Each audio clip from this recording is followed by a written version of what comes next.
That's racist. That's racist. That's racist. I fucking hell, man. And then I said all you needed was a damn good thrashing. Oh, hey guys, I'm Lee Simpson, and I'm a racist. At least, that's what the next book would have you believe. You see, it's not enough to be not racist anymore. You know, that's the end game. That's the finish line, from my point of view. But that's not enough now. Basically, if you're not racist, you are a racist in disguise. You know what book I'm talking about. I'm a bit late to the party on this one. It turns out that everybody's already ripped this one to shreds. And he's included it. He's included his feelings in the softback version. Feels a bit vulnerable now. And who wouldn't, trying to start a fight between people of colour and white people in a time where everything's fine, everything's peaceful. We have a multicultural society and everybody's working together quite well right now. So I may as well introduce the book. You know what I'm talking about, surely by now. It is How to Be an Anti-Racist. You know this one. It's a famous old book. So, no friend of white people and no friend of people of colour. If anybody's read this book, you would notice immediately that this is a shit-stirring book. The idea that you have to fight more. It's not enough to just have equal rights. You have to fight more for privilege. Actual policy that favours people of colour more than white people. Like, it doesn't say...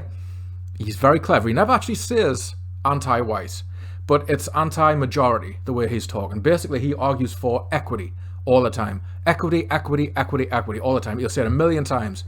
But the only time he actually tells you what policy he's talking about is reparations. So, right out of the gate, I highly recommend everybody, if you're going to read this book, read chapter 1. This is where he breaks your bones to reset them again. And he uses these fake terms throughout the entire book. Because if he was using the actual term, well, let's just say it right now, the term racist.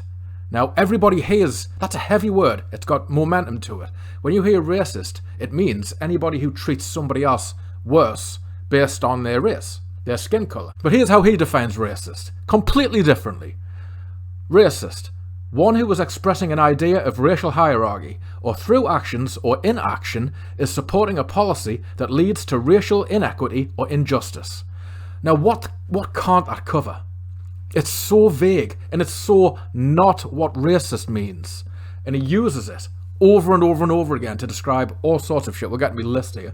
But and another one is anti-racist. So, again, the serpentine language that this guy's using, it makes us sick, because to criticize anti-racism sounds like you're a racist. And he says you're a racist. Because it's called anti-racism. But what anti-racism really is non-white supremacy. It's everybody, well, in England it's that. This ideology can be sent to Africa. And in Africa, it would be non-black supremacy. In China, it would be non-Chinese supremacy. In India, it would be non-Indian supremacy. It's whoever the majority is in that country, whoever's doing the best in the statistics, whoever has the most houses, whoever's... Well, he brings up a whole list of things, but basically equity. That's what he's talking about. If minorities aren't doing very well compared to the nation, the people who live in the nation, he wants policy to just knock some of that money down to them. So now that that's being said, you can pretty much guess what anti-racist means. One who is expressing an idea of racial equality or is actively supporting a policy that leads to racial equity or justice. Again, extremely vague, and he brands so many different things anti-racist in this. It doesn't... I don't have time to tell you how many times. So basically, what it boils down to is you're not allowed to point out any differences at all with race, even gender, or... He attaches race to fucking everything. Let's just go through my little list of things he attaches race to. Racist power, biological racist, racist climate change policy, ethnic racist, bodily racist, anti-white racist, otherwise known as a racist. Space racism, that's a nice one. Race sexualities. Basically, he calls everything racist. If this guy was on MasterChef, he would make a race burger with race sauce, race dressing on a race plate, using race cutlery, and he would put it to the judge, and if the judge ate it and he didn't like it, he'd be a racist. Obsession Race, I've seen an interview with this guy, and he says, he admits, we're addicted to race. No, we're not. Like Freddy Krueger, if racism were to stop tomorrow, he'd vanish, because it's his entire fucking identity. But let's back it up with some quotes. So here's a gem from How to Be an Anti-Racist. Drinking game, if you want to get blottoed, drink every time you hear the word race, racist, or racial. Since the 1960s, racist power has commandeered the term racial discrimination, transforming the act of discriminating on the basis of race into an inherently racist act. But if racial discrimination is defined as treating, considering, or making a distinction in favour of or against an individual based on that person's race, then racial discrimination is not inherently racist. The defining question is whether the discrimination is creating equity or inequity. If discrimination is creating equity, then it's anti-racist. If discrimination is creating inequity, then it is racist. Another term of anti-racist discrimination that leads to equity is positive discrimination. And here's another one. The only remedy to negative racist discrimination that produces inequity is positive anti-racist discrimination that produces equity. The only remedy to past negative racist discrimination that has produced inequity is present positive anti-racist discrimination that produces equity. Essentially, reparations. Yet more. The racist champions of racist discrimination, engineered to maintain racial inequities before the 1960s, are now the racist opponents of anti-racist discrimination, engineered to dismantle those racial inequities. The most threatening racist movement is not the alt-right's unlikely drive for a white ethno-state, but the regular Americans' drive for a race-neutral one. Remember, not enough to be not racist. The construct of race neutrality actually feeds white nationalist victimhood by positing the notion that any policy protecting or advancing non-white Americans toward equity is reverse discrimination. That is how racist power can call affirmative action policies that succeed in reducing racial inequities race-conscious, and standardized tests that produce racial inequities race-neutral. Really, we've covered the main juice of this book. You already know what anti-racism is. It means basically don't criticize minorities. That's all it is. You're not allowed to criticize minorities, and you're meant to push for their supremacy, for their... He says equity, but in the moment, it's supremacy. Because how do you get from an apparent worse position? He says they're not doing very well statistically. So from there, to get into equity, it takes privilege. It takes special treatment. So in that moment, you're going to get one guy getting treated bad, and the other guy getting treated better.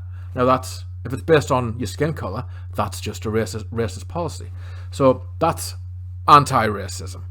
So everything else in the book is his life story. And it's a funny story. It really is, because he posts his embarrassing losses. His big stand, his big Rosa Parks moment was when he was in school. And the white teacher, who he doesn't remember the name of the white teacher, you know. So anyway... everybody had their hands up to answer a question in school, and the white teacher chose somebody else, and the little black kid went, and he got furious. Oh my god!